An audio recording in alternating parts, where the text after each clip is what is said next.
Bonjour les amis, je vous retrouve aujourd'hui pour une review et je vous présente l'oracle vibratoire des anges qui a été créé par Marie-France Venon et qui est sorti aux éditions Exergue de la maison Trédaniel.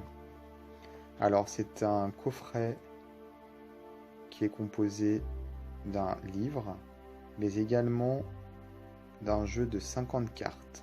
Alors le livre fait 380 pages quand même, donc c'est vraiment un gros livre, vous allez le voir de toute façon dans quelques instants. On a un gros coffret très solide pour bien protéger tout ça. Alors c'est sorti il y a très peu de temps, c'est sorti il y a à peine quelques semaines. Alors moi je l'ai depuis donc sa sortie, puisque je me le suis procuré rapidement et je l'ai déjà utilisé. Peut-être que vous avez déjà vu mes guidances, une de mes guidances que j'ai mis sur YouTube, je l'ai utilisé dans cette guidance en particulier et j'en suis ravi. C'est un jeu qui est vraiment puissant. Alors, il se présente dans un pochon en satin, super beau, de la couleur du coffret. Donc, je vais vous montrer d'abord le livret, enfin le livre plutôt, puisque je commence toujours par le livre. Donc un gros livre, 380 pages. Donc il a été, comme je disais, écrit par Marie-France Venon. C'est une thérapeute et elle a vraiment dans sa façon d'écrire quelque chose de très ludique en fait. Enfin, je sais pas comment expliquer ça, mais c'est vraiment très bien écrit et on a énormément d'indications pour apprendre à utiliser le jeu. Elle n'a rien laissé au hasard. Vraiment, on sent le travail vraiment elle a vraiment travaillé pour ce jeu. Ça se sent sur la construction, sur les méthodes d'utilisation. Bon, je vais vous montrer tout ça de toute façon. Donc déjà, on a une introduction. Une introduction qui finalement reprend un petit peu tout ce qu'il y a dans le livre hein, qui présente finalement.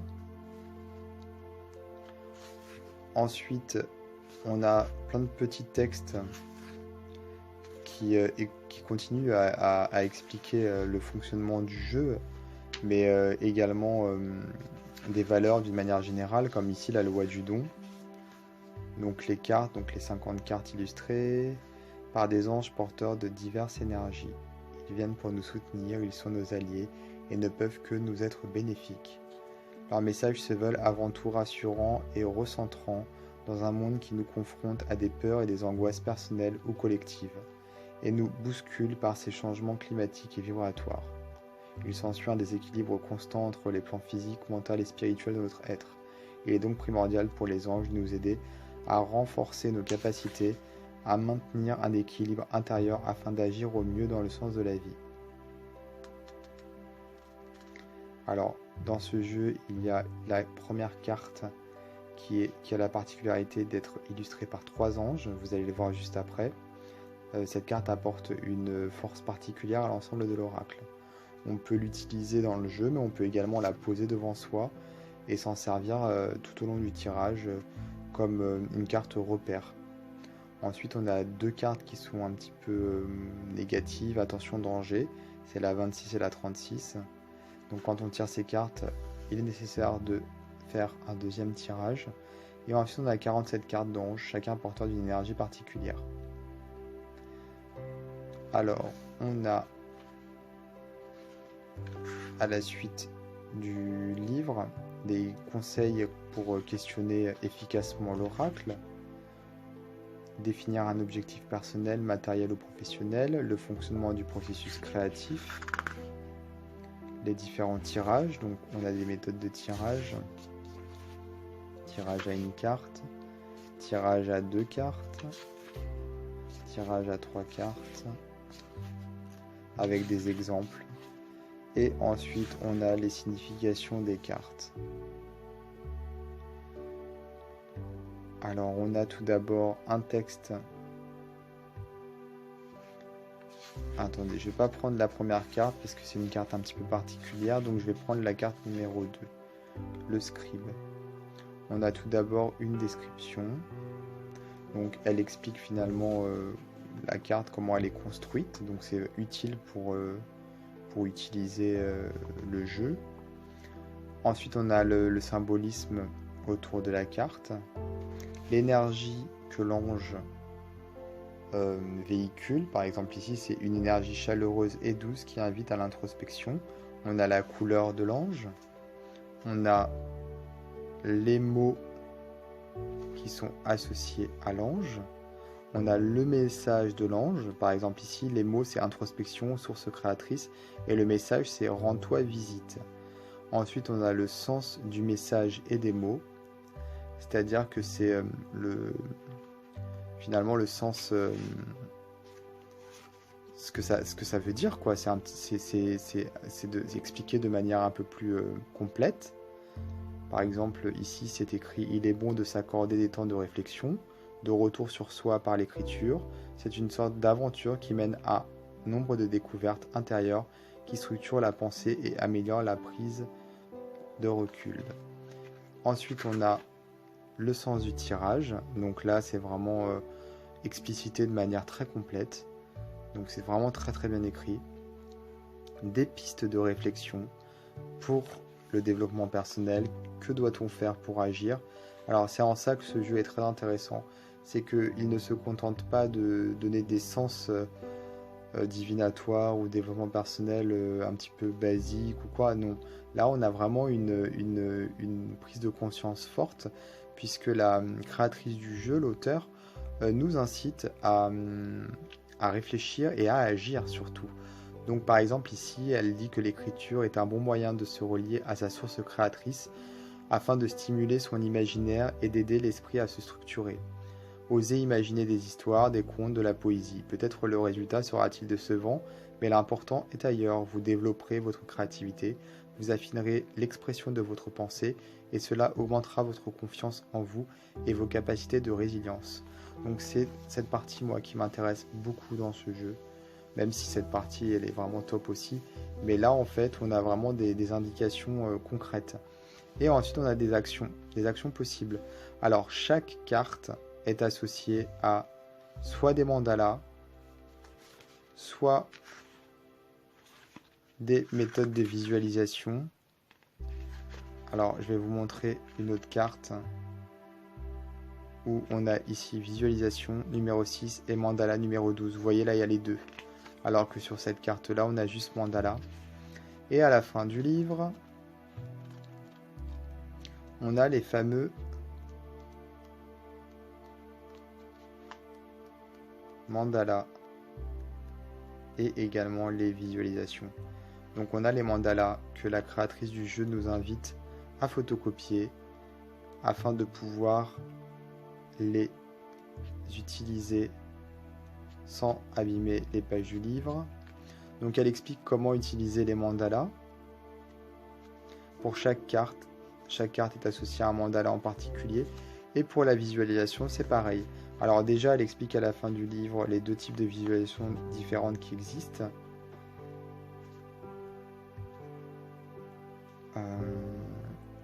En fait, elle explique tout, vraiment ce qu'est la visualisation. Hein. C'est vraiment toute une partie du livre qui est là-dessus. Alors moi, je trouve que la visualisation, c'est quelque chose d'absolument indispensable au développement personnel et même à la cartomancie. Voilà, à tout ce qui est ésotérisme d'ailleurs. Donc je pense que c'est vraiment bien qu'elle en parle. Peu d'ouvrages qui ne parlent pas exclusivement de ça en font mention. Donc là, c'est bien, vraiment, ça devrait être plus souvent même.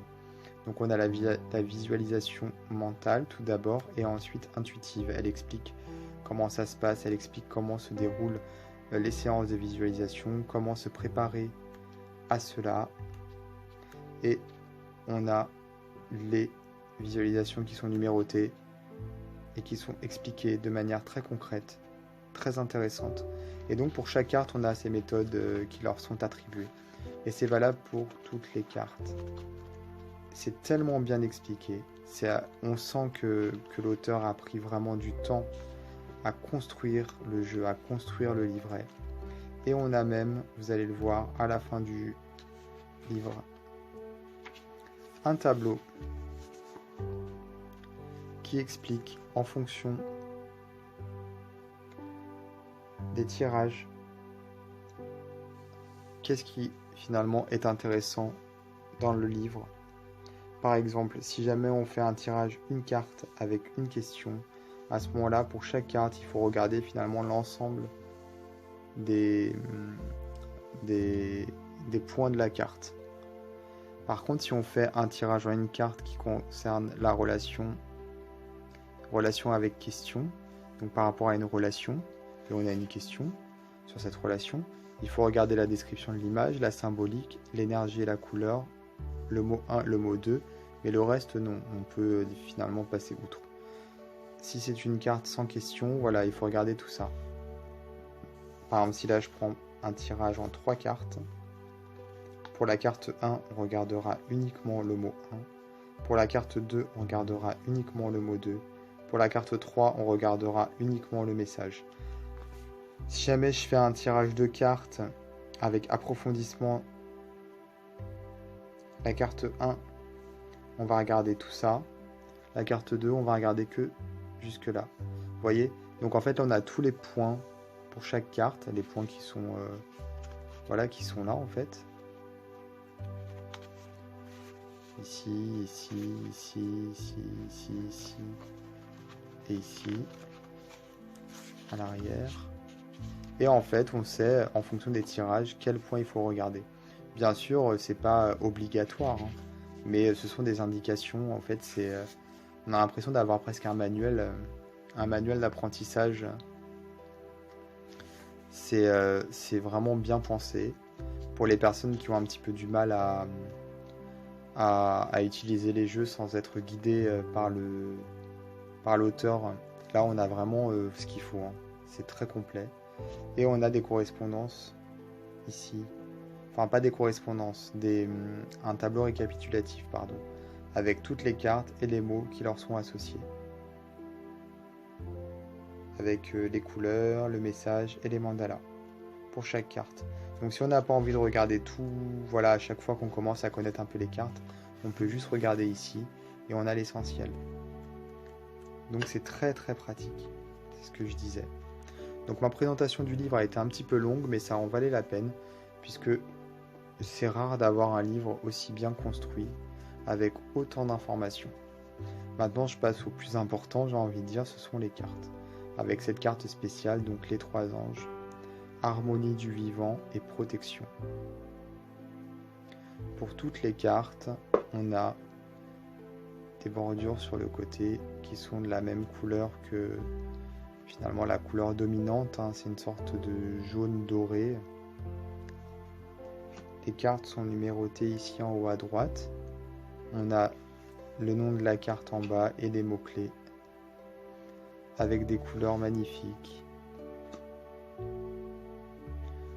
puisqu'elles sont très très harmonieuses. On a toujours la couleur dominante, mais on a d'autres couleurs qui s'harmonisent parfaitement avec l'ensemble du dessin, l'ensemble de l'illustration.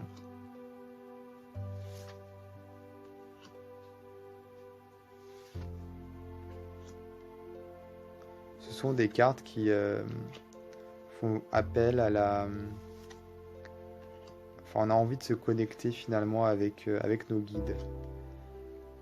Alors, bien entendu, tout le monde n'est pas forcément sensible aux anges, puisque les anges ont quelque part une connotation un petit peu catholique, chrétienne, bien que finalement on les retrouve dans énormément de courants spirituels.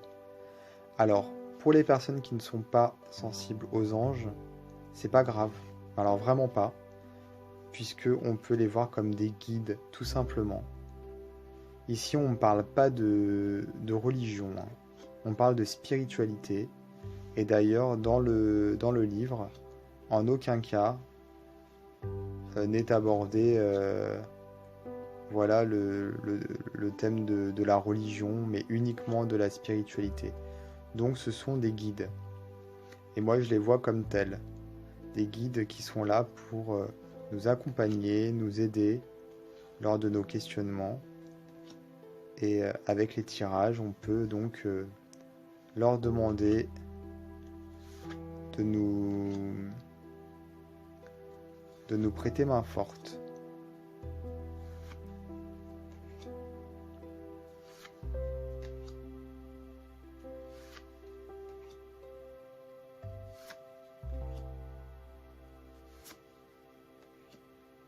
Certaines cartes, enfin toutes les cartes, mais certaines je trouve sont splendides. L'ange de la vie sauvage avec le lièvre, nature profonde et sagesse. L'ange du cœur de la vie avec cette sphère splendide. C'est un oracle qui est très généreux, qui donne énormément. S'il y a vraiment un adjectif que j'utiliserais, c'est la générosité, puisque les guides des cartes nous donnent énormément d'indications sur le développement personnel. On peut faire de la divination avec, on a la visualisation, les mandalas. Vraiment, c'est vraiment très complet. Et on a des tranches dorées, des cartes qui glissent très très bien. Elles sont grandes, mais on peut tout de même bien les attraper. Elles sont très épaisses également. C'est une très très bonne qualité. Elles sont légèrement brillantes. Et donc finalement la couche protectrice qui est sur les cartes permet de les faire glisser parfaitement lorsqu'on les mélange, lorsqu'on les étale également. Donc moi je vais vous mettre comme d'habitude dans les détails de la vidéo un lien vers le site de l'éditeur, sachant que vous pouvez de toute façon trouver ce jeu chez tous les bons libraires et chez toutes les plateformes de vente en ligne classiques. En tout cas, moi je conseille ce jeu vraiment à toutes les personnes qui sont sensibles aux anges, mais pas seulement, aux guides également, et toutes les personnes qui simplement ont envie d'avancer dans leur cheminement personnel, et donc qui sont aussi sensibles aux belles cartes, puisque les cartes sont très très belles. Je vous invite tous à vous abonner à ma chaîne YouTube si ce n'est pas déjà fait, à activer les notifications. N'hésitez pas à regarder donc le lien de l'éditeur dans les détails de la vidéo, de regarder les autres liens que je mets, c'est ma page Facebook, mes groupes sur Facebook, etc. Et je vous dis à très très très bientôt pour d'autres vidéos.